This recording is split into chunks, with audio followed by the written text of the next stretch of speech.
በትግራይ ክልል ከሁለት ዓመት በላይ የዘለቀውና እጅግ አውዳሚ የነበረው ጦርነት በፕሪቶሪያው የሰላም ስምምነት መቋጫ ቢያገኝም በክልል ውስጥ የሰፈነው አንጻራዊ ሰላም የህዝቡን ዕለታዊ ህይወት በዋስትና ሊታደግ አልቻለም።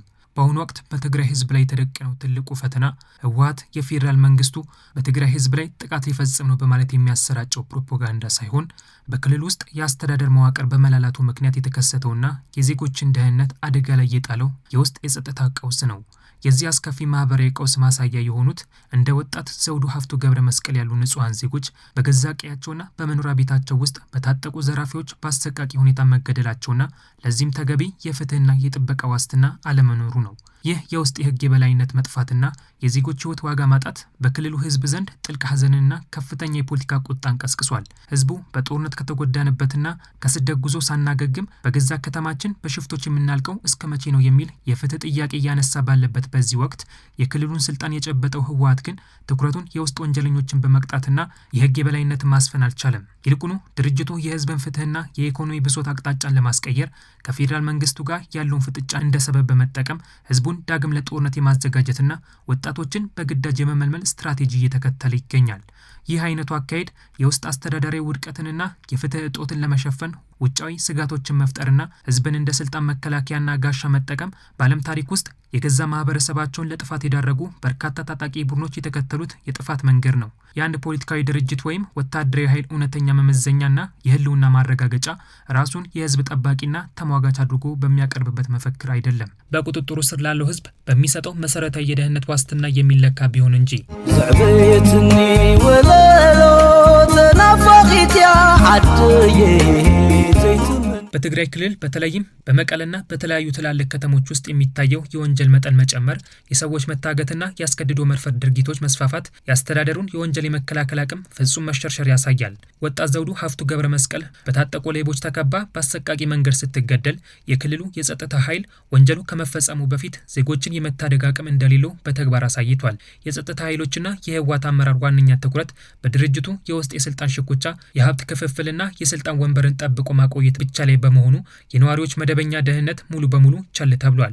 በክልል ውስጥ ያሉ የመንግስት የጸጥታ አካላት መደበኛ ሌቦችንና ወንጀለኞችን የመቆጣጠር ስራን ትተው ይልቁኑ ፍትህን የጠየቁትንና ድምጻችን ይሰማ ያሉትን ወጣቶችንና የሲቪክ ማህበረሰብ አንቀሳቃሾችን በማሰርና በማስፈራራት ላይ መጠመዳቸው በግልጽ ታይቷል። ከፌዴራል መንግስቱ ጥቃት እጠብቃቸዋለሁ በሚል ፕሮፓጋንዳ ህዝቡን ሌት ተቀን የሚሰብከው ድርጅት በገዛ አደባባዩ በስለትና በዱላ የሚጨፈጨፉትን ንጹሃን የትግራይ ዜጎች መጠበቅ አለመቻሉ ትልቅ የፖለቲካ ምጸትና የሞራል ውድቀት መሆኑን እሙን ነው። ህዝቡ በሰላም እጦት እየተሰቃየ ባለበት በዚህ ወቅት የህወሓት ኃላፊዎች በየመድረኩ የጦርነት ነጋሪ መምታታቸው እውነትም ለትግራይ ህዝብ ምንም አይነት ደንታ የሌላቸው ነው ተብሎ እንዲነገርላቸው አድርጓቸዋል። ይህ የህወሓት አመራሮች ተግባር የህዝብን ስነ ልቦናዊ ጫና ይበልጥ እንዲባባስ አድርጎታል።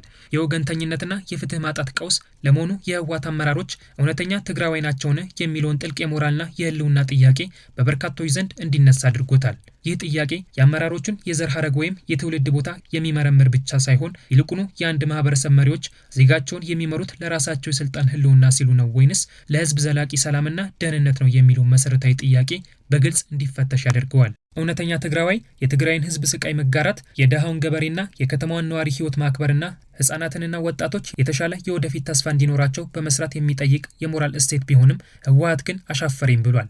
የህወሓት ከፍተኛ አመራሮችና የቤተሰቦቻቸው አባላት በአንጻራዊ ሁኔታ በተሻለ ደህንነት በምቾትና በሰላም እየኖሩ የደሃው የትግራይ ህዝብ ልጆች ግን ከቀድሞው ጦርነት ጠባሳ ሳይፈወሱ ዳግም በግዳጅ ወደ ወታደራዊ ማሰልጠኛ ካምፖች እንዲገቡ ተገደዋል። ይህ ተግባር የአመራሩን ከህዝብ መራቅ ያሳየ፣ ለትግራዋይ ያለውን ጭካኔ ያስገነዘበ ነው። Reports detailed unlawful killings, sexual violence, forced displacement and other abuses against civilians. የትግራይ እናቶች ገና የሞቱ ልጆቻቸውን አልቅሰው ቀብሮ ሳይጨርሱ የጠፋ ልጆቻቸው የት እንዳሉ ሳይረዱና በጦርነቱ ምክንያት አካላቸው የጎደለባቸው ወጣቶች ያለምንም እርዳታ በጎዳናው ምጽዋት እየጠየቁ ባለበት በዚህ ወቅት ህወሓት ህዝብን ለሌላ ዙር ፍጅት እያዘጋጀ ነው። የትግራይ ህዝብም ለጦርነት እንዲዘጋጅ ጥሪ እያቀረበ ነው።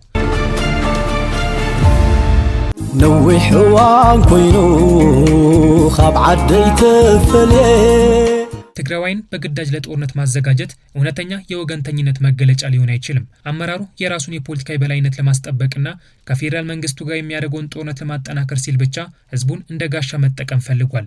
ይህ ተግባር የድርጅቱ አመራሮች ትግራዋይነታቸው ሙሉ በሙሉ መክሸፉንና ህዝቡን ለግል ጥቅማቸው የቆረጡ የፖለቲካ ነጋዴዎች መሆናቸውን አሳይቷል። ህወሓት በአሁኑ ወቅት በትግራይ ክልል ውስጥ እየተከተለው ያለው አደገኛ አካሄድ የውስጥ አስተዳደራዊ ውድቀትን፣ የፍትህ እጦትንና የህዝብን ቁጣ ለመሸፈን ሲባል ውጫዊ ጠላትን መፍጠርና ወጣቶችን በግዳጅ ወደ ጦርነት ለማስገባት እየታተረ ነው። ይህ ተግባር በዓለም የታሪክ ማህደር ውስጥ በርካታ ውድቀቶችን ካስመዘገቡ ታጣቂ ቡድኖች ጋር ፍጹም የተመሳሰለ ነው። በታሪክ ውስጥ መንግስትን ለመጣል የተነሱ በርካታ ታጣቂ ቡድኖች መጀመሪያ ላይ የህዝባቸው መብትና ህልውና ከመንግስት ጭቆና እንጠብቃለን በሚል መፈክር የህዝብን ድጋፍ ሲያገኙ ቆይተዋል። ነገር ግን ታጣቂዎቹ የውስጥ ቀውስ ሲገጥማቸው የገዛ ህዝባቸውን በመጨቆን የስልጣን ማራዘሚያ መሳሪያ ማድረጋቸው የታጣቂዎቹ የተለመደ ታሪክ እውነታ ነው። ለዚህም የመጀመሪያውና ትልቁ ታሪካዊ ምሳሌ በስሪላንካ ለ3 አስርት ዓመታት የእርስ በርስ ጦርነት ሲያካሄድ የነበረው የኤልቲቲ ወይም የታሚል ነጻ አውጪ ታጣቂ ቡድን አንዱ ነው። ይህ ታጣቂ ቡድን በመጀመሪያ በስሪላንካ ውስጥ አናሳ የነበረውና በማዕከላዊ መንግስት ይበደላል ያለውን የታሚል ማህበረሰብ መብት ለማስከበርና ነጻ ሀገር ለመመስረት በሚል የተቋቋመ ነበር።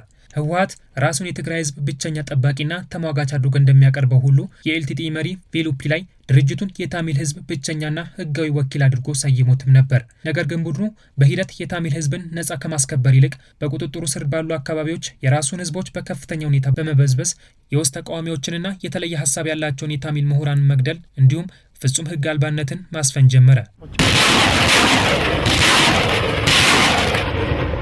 ንጹሃን ዜጎች በወንጀለኞችና በራሱ በታጣቂ ቡድኑ አምባገነንነት ሲሰቃዩ ፍትህ የሚያገኙበት ምንም አይነት መድረክ አልነበረም። የቡድኑ መሪዎች የውስጥ ውድቀታቸውን ለመሸፈንና የስሪላንካ መንግስት ወታደራዊ ጫና ለመቋቋም በሚል በሺዎች የሚቆጠሩ የታሚል ወጣቶችን፣ ሴቶችንና ህጻናትን ሳይቀር በግዳጅ እየመለመሉ ወደ ጦርነት ግንባር ማስገባታቸውን ቀጠሉ። ይህም የታጣቂው ተግባር ማህበረሰቡን ሙሉ ለሙሉ ለከፋ ስነልቦናዊ ውድመት ዳርጓቸውም ነበር። ታጣቂ ቡድኑ ህዝቡን አማሮ ፍትህንም ነፍጎ መሰረታዊ ሰላም ከልክሎም ከስሪላንካ መንግስት ጋር ጦርነት ለማድረግ ዝግጅት በማድረጉ ምክንያት በታጣቂ ቡድኑ ተግባር የተማረረው የታሚል ህዝብ ቡድኑን ሊደግፈው አልቻለም። በፈረንጆቹ አቆጣጠር 2009 የስሪላንካ መንግስት ከፍተኛ ወታደራዊ ዘመቻ ከፍቶ ቡድኑን ሙሉ በሙሉ ሲደመስሰውና መሪያቸውን ሲገድለው የታሚል ህዝብ ከኤልቲቲ አምባገነን አገዛዝ ተላቀቁ። This is the final act in a long and bloody war that's killed around 70,000 people. ይህ የስሪላንካ ታሪክ የቱንም ያህል ለህዝብ እቆረቆራለሁ የሚል ታጣቂ ቡድን የዜጎችን ፍትህና ሰላምን ከነፈገ በስተመጨረሻ በገዛ ህዝቡ እንደሚጠላና እንደሚጣል የሚያሳይ ነው።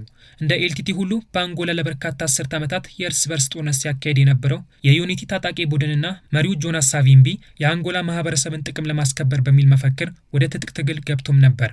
የታጣቂ ቡድኑ መሪ ጆናስ ሳቪምቢ ራሱን ለህዝብ የተቆረቆረ መሪ አድርጎ ቢያቀርብም የራሱን የግል ስልጣን ፍላጎትና የድርጅቱን የበላይነት ለማርካት ሲል ብቻ የአንጎላ መንግስት በተደጋጋሚ ያቀረበለትን የሰላም ስምምነቶች ውድቅ በማድረግ ጦርነትን ለዓመታት ሲያደርግ ቆይቷል። ቡድኑ በሚንቀሳቀስባቸው ግዛቶች ውስጥ ንጹሃን ዜጎች በበሽታ በረሃብና በታጣቂ ቡድኖች ህይወታቸው ሲያልፍ ምንም አይነት የፍትህ የጤናና የጸጥታ ዋስትና አልነበራቸውም። ይህ ተግባር በአንጎላ ዜጎች ላይ ሲፈጸም የዩኒቲ ታጣቂ ቡድን እቆርቆርለታለሁ የሚለውን ህዝብ መጠበቅ አልቻለም። ይልቁንም ታጣቂ ቡድኑ በቁጥጥሩ ስር ያሉትን ወጣቶች በግዳጅ ወደ ጦርነት በማስገባት የአንጎላን የወደፊት ተስፋ ሲያጨልም ታይቷል። የሳቪምቢ ስትራቴጂ የውስጥ ችግሮችንና የድርጅቱን አምባገነንነት ለመሸፈን የአንጎላ መንግስት ሊያጠፋን ነው የሚል ፕሮፓጋንዳ በመንዛት ዜጎች ወደ ጦርነት ውስጥ እንዲገቡ ሲያደርግ ቆይቷል።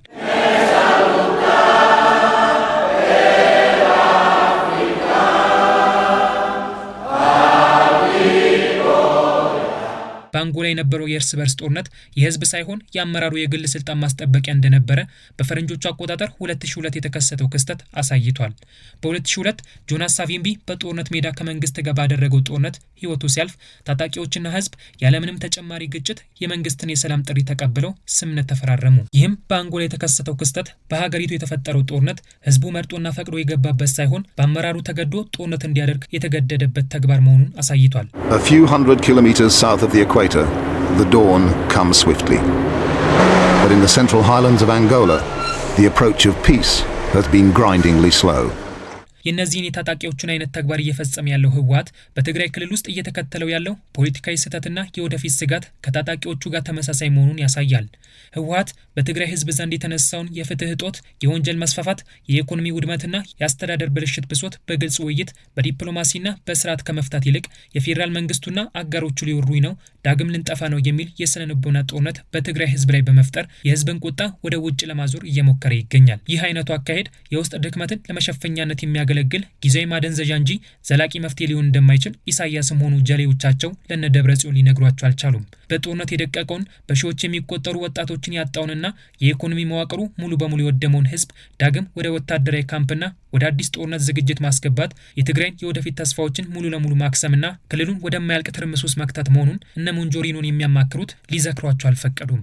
ዘዕበየትኒ ወለሎ ተናፋቂትያ ዓድዬ የታሪክ መዝገብ በግልጽ እንደሚያስተምረን የገዛ ህዝብን ደህንነት ከወንጀለኞች መጠበቅ ያልቻለ እንደ ዘውዱ ሀፍቱ ያሉ ንጹሃን ዜጎች ፈጣንና ፍጹም ፍትህ መፈለግ የማይችል የንጹሃንን ደም ለፖለቲካ ቁማር ማጫወቻ የሚያደርግ ማንኛውም መሪ ወይም ድርጅት ለጦርነት የቱንም ያህል ህዝብን በግዳጅ ቢያሰልፍ የኋሊት መውደቁና በታሪክ መነቀፉ አይቀሬ ነው። ህዝብ መሰረታዊ ፍትህና ሰላምን ሲያጣ በአመራሩ ላይ ያለው እምነት ሙሉ በሙሉ እንደሚደመሰስ ታሪክ ያሳየን ሲሆን ይህንንም ተግባር በትግራይ እያስመለከተን ይገኛል። የትግራይ ህዝብም የወጣት ዘውዱ ሀፍቱ ገብረ መስቀልና የሌሎች ንጹሃን ደም ፍትህን ይሻል። በትግራይ ክልል ውስጥ የሚታየው የህግ የበላይነት መጥፋት፣ የወንጀለኞች መፈንጫና ዜጎች ለደህንነታቸው መስጋታቸው የአመራሩን የሞራል ውድቀት በግልጽ ያሳየ ተግባር አድርጎታል። የትግራይ ህዝብ አሁን የሚፈልገው ዳግም ወደ ጦርነት መግባት ሳይሆን የተረጋጋ ህይወትን፣ ልማትን፣ በኢኮኖሚ ማገገምና የትግራዋይን ደህንነትን ማስጠበቅ ነው።